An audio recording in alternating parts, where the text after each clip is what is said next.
listening to Andrew Haunt's Rock Revival. I'm Andrew Haunt, and this is the show where I talk about rock and metal albums, both classic and obscure, mainly from the 80s and 90s, but who knows what will turn up in this show. I used to write for POWERPLAY Rock and Metal magazine here in the UK, where I interviewed lots of rock stars for a very long time. It was 9 years I was doing that. Interviewed lots of rock stars, reviewed lots of albums and shows, and gave it up in 2016. However, I've missed it ever since then. So I thought I'd start doing this. Why not? I love talking about music, and I hope you share some of the pleasure of it with me as well. It's good to have you here, and I really do appreciate you listening. So on this episode, I'm going to talk about an album that was really important to me in the mid to late 90s. Wasn't at first, really. I didn't really like it when I first got it. It came out just before my 18th birthday, and to be honest, I hated it the first time I heard it. I don't think it was what I was expecting. Anyway, I'm getting a little ahead of myself here. So, Typo Negative. If you're not familiar with the name, I hope you are. If not, they're an American band formed in Brooklyn in the back end of the 80s. I think it was 89, by the one and only Peter Steele, the late Pete Steele, lead vocals and bass, with Kenny Hickey on guitar, Josh Silver on keyboards and backing vocals, and originally Sal Abbruscato, sorry, I don't know how to pronounce that, I'm sorry, on drums, who did go on to be replaced by Johnny Kelly for what I think was the most popular incarnation of the band. Originally coming out of the hardcore scene, they formed Typo Negative with more of a gothic sound. And I think originally it was a lot more kitsch, and a lot more tongue-in-cheek. So they start off with things like Slow, Deep and Hard and The Origin of the Feces. Lovely titles, thank you very much. And they very much had their tongue rammed into their cheek. And why not? It was something different at the time. Gothic tinge music was popular with a lot of the alternative scene at the time. And Gothic music with a sense of humour. Oh, they're onto a winner there. Especially when they brought out the album Bloody Kisses. So with that, it had huge scene hits in the shape of Christian Woman and Black Number One. Those two songs, they sent Typo Negative into overdrive in terms of exposure, and the rest of the album, while not really, in my opinion, on a par with those two mega songs, it was a solid album, but it had quite a lot of strange humour that you may not really get if you're a first-time listener to Typo Negative and don't know quite how tongue-in-cheek they were. And some of it could be taken the wrong way, which was a shame because it was a very, very strong album. But yeah, it was kind of a sexy, gothic, metal rock album with little overtones to things like the Munsters and the Addams Family, that sort of kitsch gothic, rather than the real serious goth scene stuff that was coming out at the time as well. However, with all the humour on there and the provocative lyrics, I think that sort of played against them, and it did make some people take the band the wrong way and assume they were this, that, or the other. So when they followed up Bloody Kisses with October Rust. And it's an album, as I said at the start, I didn't really like it at first. It really surprised me. It's an album of astonishing depth, and I don't just mean Pete Steele's voice. It's an incredibly produced album. It's a beautiful album to listen to, and it took me completely by surprise. When it came out, I'd got into the Bloody Kisses album, and I thought it was fantastic. Again, I didn't really get all of it, but tracks like the aforementioned Black Number One and Christian Woman were just incredible and really scratched an itch that I couldn't get scratched in other ways. That sounds wrong, but anyway. I was getting big into the goth scene at the time, just before October Rust came out. So that's when I found Typo Negative through an ex-girlfriend. And when October Rust came out, I was surprised that when the first track finally kicks in, I'll get to that in a minute, when that first track does kick in, the first full song, Love You to Death, it sounded a little thin to me. It sounded a little weedy because I was so used to the huge, chunky guitar sound of the previous album. When Love You to Death starts, there's piano, there's very romantic gothic lyrics and vocals. and then you are washed over with this enormous wall of chorus and reverb and delay and just grandeur. It's grandiose, it's overblown, it's almost orchestral in the level of power that comes out of that song. But what I wanted was the straightforward tongue-in-cheek metal at that time. So I put the album aside a little bit. I came back to it a couple of months later. I'm like, let's give this another chance. Paid money for it. I'm going to give it another go. And sat down. Possibly, I don't remember, but I probably had candles burning and some Nag Champa. If you were going to wear gothic stuff and be goth in the 90s, you had to burn some Nag Champa, either in incense stick form or those little cones that I could never really get to light properly. Those are bloody awful, those things. But they smell fantastic. And even just mentioning the name Nag Champa now, I can smell it. I sat down with probably with a drink and some snacks and gazed out of my window in the forlorn teenage way that you do at the age, and listened to October Rust by Typo Negative, and something had clicked between me hating it and when I gave it another chance, and I got it. At that point, that's when I really got it. I was like, oh, okay, no, I get this now. This is fitting into where I am and what I need right now. I was hugely into things like The Crow, The Craft, Lost Boys, and things like that at the time, and this seemed to fit in with that whole thing. There was elements of vampirism. There was very poetic, gothic poetry type lyrics going on here. There was the lush soundscapes brought on by so many layers of effects over the guitars and whatnot. And I got it then. This was an album where October Rust, I felt, were demonstrating how brilliant they were as songwriters and musicians. They'd done all the funny stuff with the previous album. On this one, they wanted to be taken a little more seriously, and unlike most albums at the time, it opened with a joke. Now, that sort of made me expect them to be very humorous throughout the whole thing. And while there are elements of humor in the album, it's not a major player this time round. So what it opens with is a track that's labelled as Bad Ground, which is 38 seconds of electronic buzzing, intended to make it sound like your stereo or your speakers or your headphones weren't working. So you're faffing about for 30 seconds trying to figure out what's going on, and then you're treated to the second track, Untitled, which is the guys laughing at you, and laughing at their own joke, and welcoming you to the album, thanking you for buying it. So, all right, okay, so I'm on board with this. And then you were treated to Love You to Death, which is a 7-minute long masterpiece of mid-90s, overtly romantic and lushly produced gothic rock. That was followed by Be My Druidess, which was even more gothic. It reminded me, the guitars in Be My Druidess brought to mind things like The Mission and Fields of the Nephilim, rather than the hardcore tinged punky guitars, the metal-y guitars of what had come before.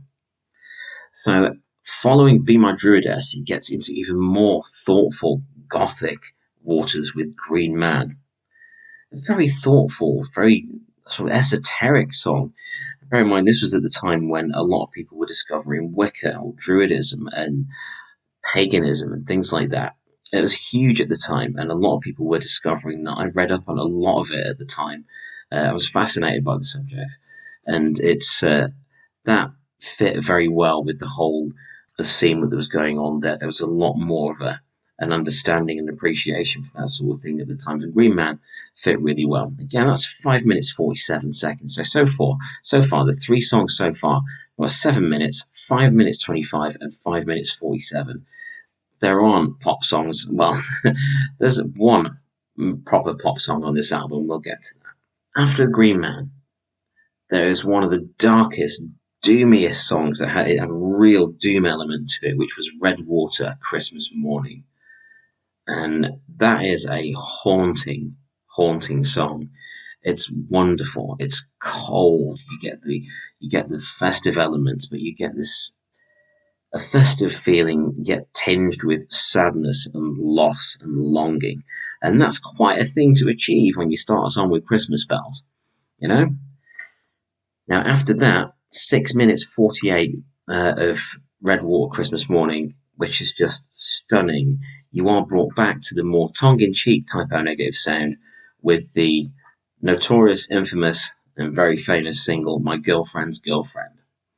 If you've been to a goth club at any time since the mid-90s, I'm sure at some point you will have had to dance to My Girlfriend's Girlfriend while trying to pull goth girls. Hey, we've all been there. I just ended up marrying one, and that was fabulous. Best thing ever. So, My Girlfriend's Girlfriend, which is only 3 minutes 46, that's a proper pop song. It's structured as a pop song. It has a huge hook to it. And people picking up this album thinking everything's going to be like My Girlfriend's Girlfriend would no doubt have been very surprised with tracks like Redwater, Christmas Morning, or what follows, My Girlfriend's Girlfriend, which is 7 minutes and 12. Again, another slow, dark, brooding masterpiece in Die With Me. You can tell the titles aren't particularly cheery. However, the songs were so lushly written and so beautifully realised through some interesting rhythms. There was interesting effects over the guitars. There was Pete Steele's bass, which is often distorted with like a fuzzy sort of gentle distortion to it. Was prominent throughout the entire album. It's almost used as a lead instrument instead of the guitar. The guitar is mostly used to complement the bass, and what lead playing there is on the album, what lead guitar playing there is on the album, is kind of subdued and very measured. And that's one of the things that makes it work so well for me. So with a lot of the early goth music, the things that came out of the Batcave scene, a lot of the guitar in that was quite restrained. Sometimes because it was intentionally restrained, and sometimes because the musicianship wasn't quite there. But it certainly was with Type O Negative, and they fit so much into these songs sonically that I felt it was impossible not to get lost in what they were producing. That's followed by Burnt Flowers Fallen, 6 minutes and 9. So again, not a short song at all. And that, while it didn't have the power of Die With Me or Redwater or Be My Druidess, it's a good track. It's a good track, but it feels a little samey after things like Die With Me and Redwater earlier on. Following that is In Praise of Bacchus, which is 7 minutes 36 and just so good. Okay, it's longer than Burnt Flowers Fallen, but it has such a majesty and grandeur to it, and a great sense of gothic theatre. And I think that's one of the things that really does stick out about this album, is there a great sense of theatre to it. That sort of lush, frilled theatre. And it's just wonderful. That's really not what the band looked like. They didn't dress like that. They were just dudes all in black jeans and boots and stuff. And they looked awesome, but it wasn't an overtly romantic image that they were putting forward. If you'll excuse Pete Steele's huge, lush hair. You thought I was going to say something else there, didn't you? I'm not covering that on this episode, I promise you. So, In Praise of Bacchus, after the huge gothic metal anthem that is, this huge, powerful anthem, you get Cinnamon Girl, the Neil Young song. So I guess that's pretty close to a straightforward pop song as well. That was released as a single, as were In Praise of Bacchus, Love You to Death, and of course My Girlfriend's Girlfriend. But Cinnamon Girl, it's one of those cases where I prefer that over the original. I've never really been a Neil Young fan.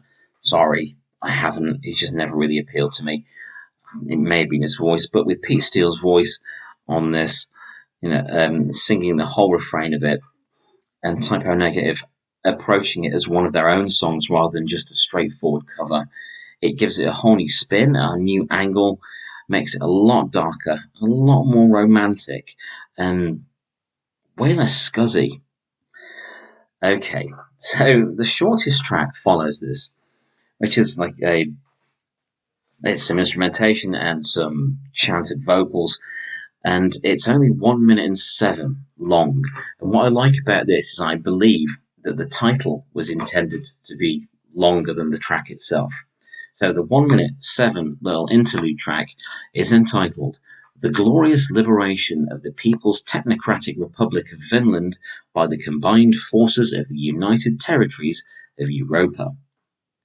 If you didn't catch all that, it's the glorious liberation of the People's Technocratic Republic of Finland by the combined forces of the United Territories of Europa. And that, it is what it is. It's a little interlude track. It's nothing spectacular. However, that is followed by Wolf Moon, which I believe was to do with cunnilingus. Let's say cunnilingus on this show during menstruation.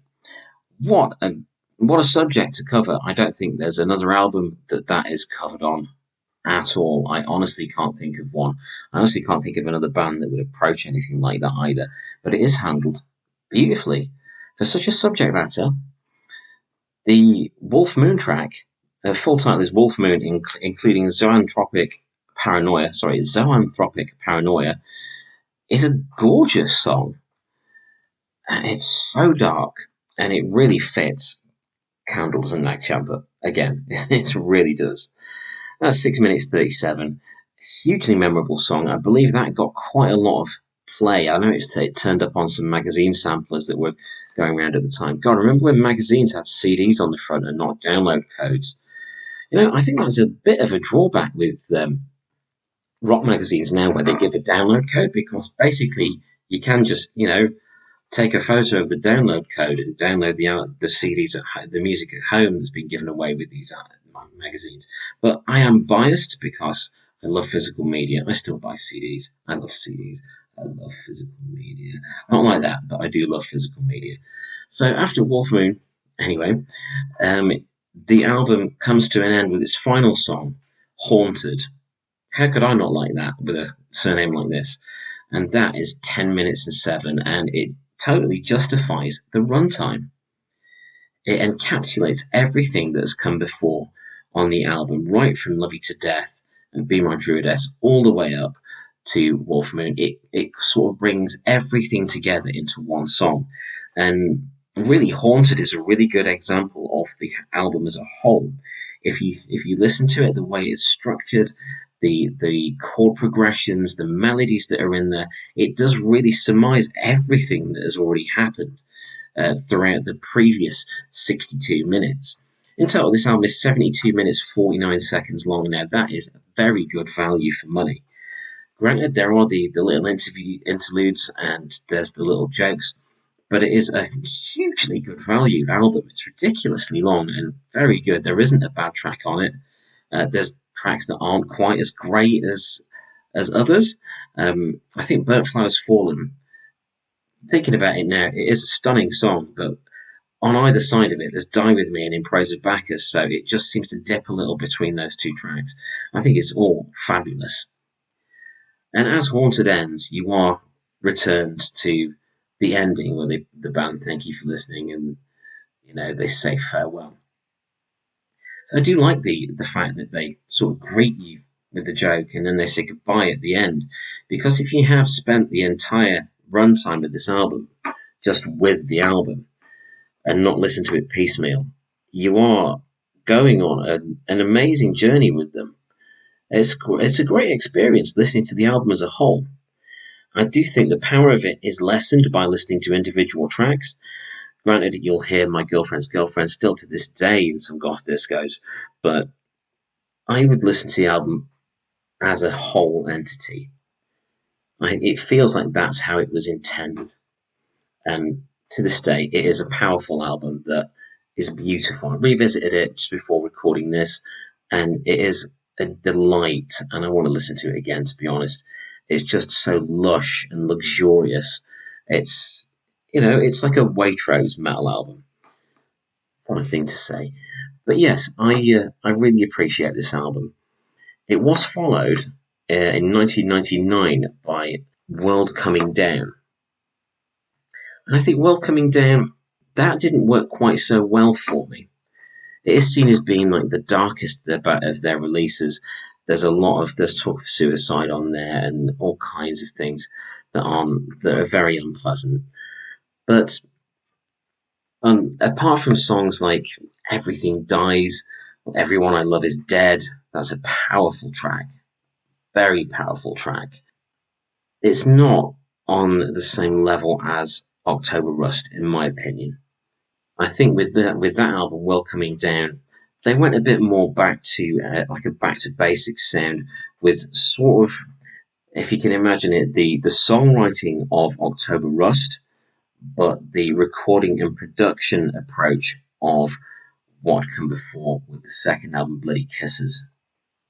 I know it worked for a lot of people, and I'm not saying it's a bad album at all, but just after October Rust, it wasn't quite as spectacular as I'd hoped it would be. But that's just me. I know Welcoming Down is a hugely popular and appreciated album amongst the band's fans. I know the circumstances around the creation of the album were really unpleasant following a series of sad deaths in Pete Steele's family.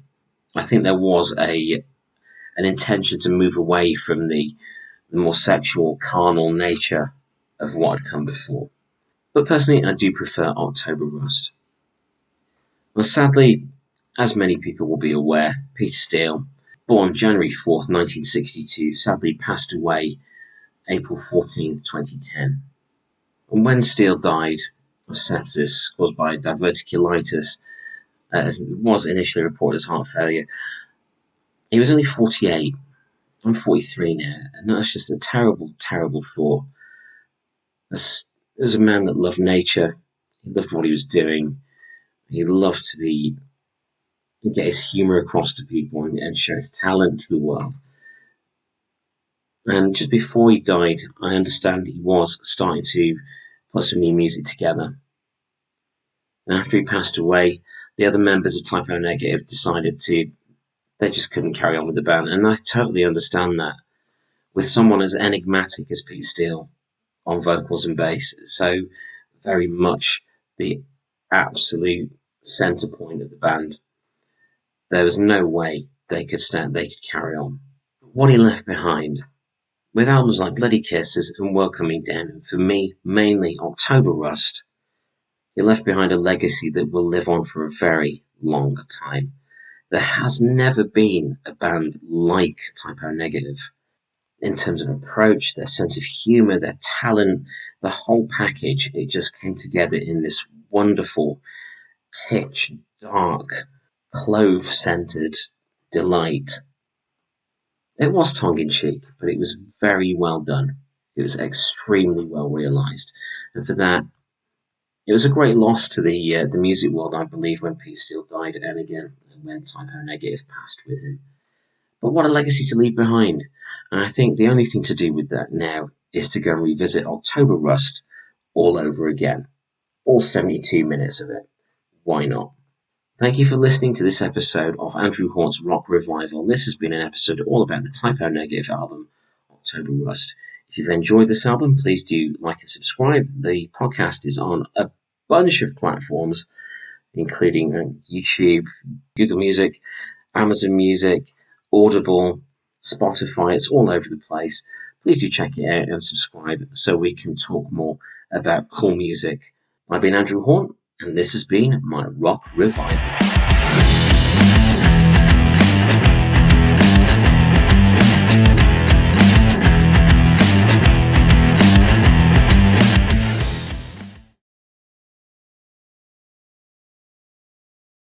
Thank you for watching.